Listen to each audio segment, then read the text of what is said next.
For the vast majority of Yu-Gi-Oh's history, 40 and 41 card decks have been the standard for tournament play. The basic idea of a 40 card deck versus a 45 card deck or a 60 card deck is that by playing 40 cards, your deck is at its most consistent because you have the highest chance to see individual cards in your strategy. This has led many players to even playing cards like Upstart Goblin, which essentially turns their 40 card deck into a 37 card deck. This is why it was such a big deal in 2017 when That Grass Looks Greener was released. Suddenly, a lot of players who had only played 40 card decks for maybe even like 10-15 years wanted to try out 60 card decks because of how powerful Grass was. Now, Grass has been banned for a long time in the TCG, and I'm not sure if it'll ever come back. I know that some players that are watching this video probably only play Master Duel, where Grass is currently legal, but it might surprise you to find out that right now in the TCG, 45 and 50 and 60 card decks are incredibly popular even with Grass banned.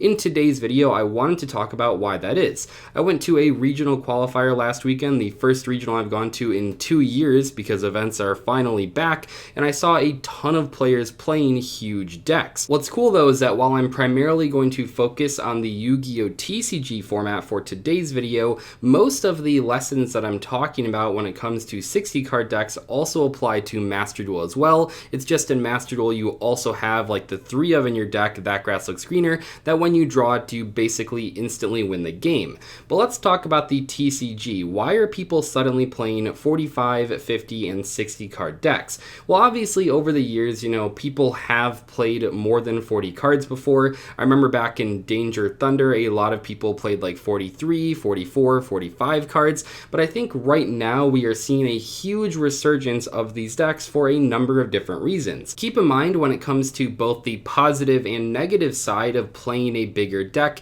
you'll get more extreme examples of those things when you play 60 cards versus 45 cards. Anyway, in my opinion, one of the biggest reasons that people are playing the 60 card pile deck right now or other 60 card decks in the TCG is because there are a variety of very powerful engines that have to play Garnets. Garnet is a broad term used by the community to refer to cards that you have to play if you want to play an engine, but you don't really ever want to draw.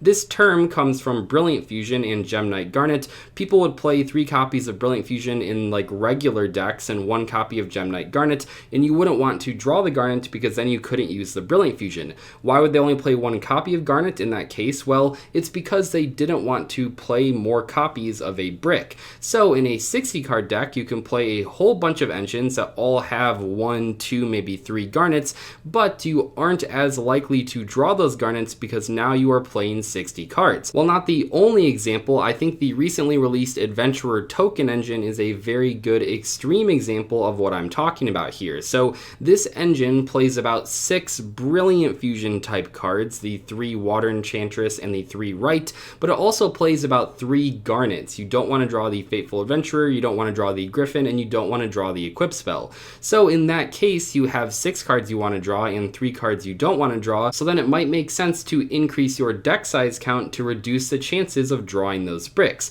This is especially true for decks like the recent 3-Axis deck that is very popular, where you basically spam level 3 monsters to try and summon Cherubini. Cherubini is able to send the Water Enchantress to the graveyard, which then gives you access to your entire Adventurer Token engine. What's notable here is that in that case, you not only have the 6 good cards to draw in the 3 Garnets, but also any 2 level 3 monsters gets you to your Adventurer Token engine. So for that reason, it's not just about having 6 good cards and 3 bad cards, it's about having your entire deck turbo out this one engine. There are a number of other extra deck monsters that I think encourage players to play 60 card decks right now. Crystron Helki Fibrax, Predaplant Anaconda, Artifact Dagda. These are all cards that require you to play at least 1 Garnet, sometimes even more than that, and by playing a 60 card deck, you don't really reduce the odds of you summoning those cards because basically any monster in your opening hand can go into them, but you will reduce the frequency that you draw the Garnets. Another advantage to playing a 60 card deck right now is that it gives you the space needed for basically whatever options you want to play. Remember, these 60 card decks usually play a variety of extra deck monsters that tie the entire strategy together.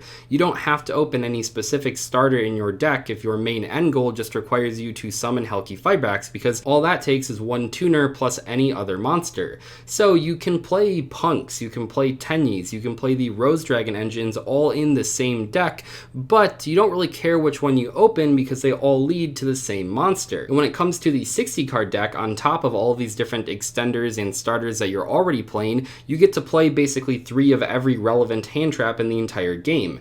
Right now we are in a very important format for this type of thing because most of the top decks lose to 2 hand traps, and it doesn't really matter which 2 hand traps you draw. We're not in a format where like you have to specifically draw 1 hand trap necessarily, so by playing a bunch of different hand traps, you'll still have a pretty good chance of drawing 2 in your opening hand, and that is very good, especially if you don't care which 2 you draw. It doesn't matter if you have Ash Veiler or Ogre Ash or Nibiru Veiler or whatever, you just want to see 2 different hand traps, and the 60 card decks can still do that because they'll just play like 3 copies of basically every relevant hand trap. Finally, I'll mention that when playing a 60 card deck, you'll have a great grind game against the 40 card decks in the format.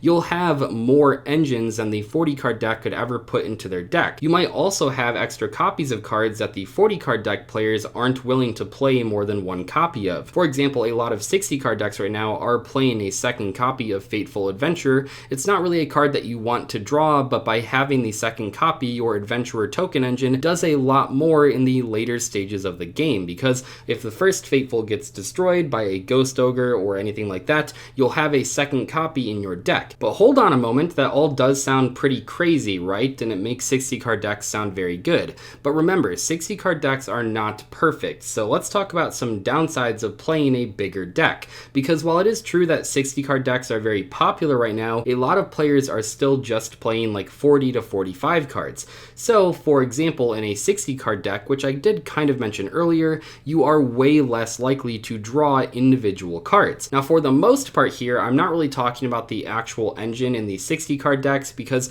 their main cards are going to be in the extra deck, which you can basically go into with any opening hand. What I'm talking about is either tech choices or side deck cards that really can't be replicated just by drawing your regular engine cards. So for example, if you want to side deck into Anti-Spell Fragrance in your 60 card deck, the chances of drawing that in your opening hand are drastically lower than they would be in a 40 card deck. That's not a card that is easily searchable. Now there are combos that you can do to get it in the graveyard and then set it with Nightmare Griffin, but in general it's a card that you'd want to draw instead of having to combo out in some way. And a 40 card deck is going to be a lot better at drawing those types of tech options, those types of side deck cards, compared to a 60 card deck. So that is definitely one disadvantage of playing more cards. Another problem with 60 card decks right now, and what I feel is one of the biggest things holding a lot of players back from playing them, is that while it is true that it's unlikely to draw your Garnets in your 60 card decks, you do have to keep in mind that as you add more starters and more extenders that require Garnets, you will draw some truly atrocious hands. Many of the topping 60 card deck lists out there are playing anywhere from 10 to 15 Garnets in them, and that obviously means that you can draw some hands that are like 3 Garnets plus 2 hand traps, and that's not really going to get you anywhere. Now of course, some of these Garnets are worse than others. When we talk about actual Gem Knight Garnet and Brilliant Fusion, if you drew the Garnet, you could not use the Brilliant Fusions in your hand, but there are other Garnets like Speedroid Takatomborg that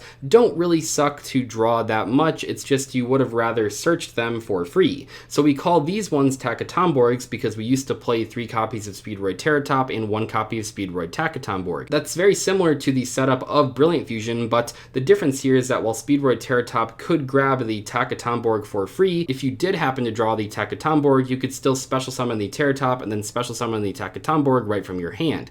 It wasn't as good of a play because you didn't get a free plus from your deck, but it still allowed you to do your regular combos. So these 60 card decks oftentimes play not only Garnets but Takatomborgs as well. I know it might sound like not an important distinction, but I think it is kind of necessary when we're talking about this deck because some Garnets are way worse to draw than others. When it comes to 60 cards versus 40 cards right now and in the future, it really is all down to personal preference. The 60 card decks right now do have a lot of advantages, but they're also not perfect, so they're not going to be for every duelist out there.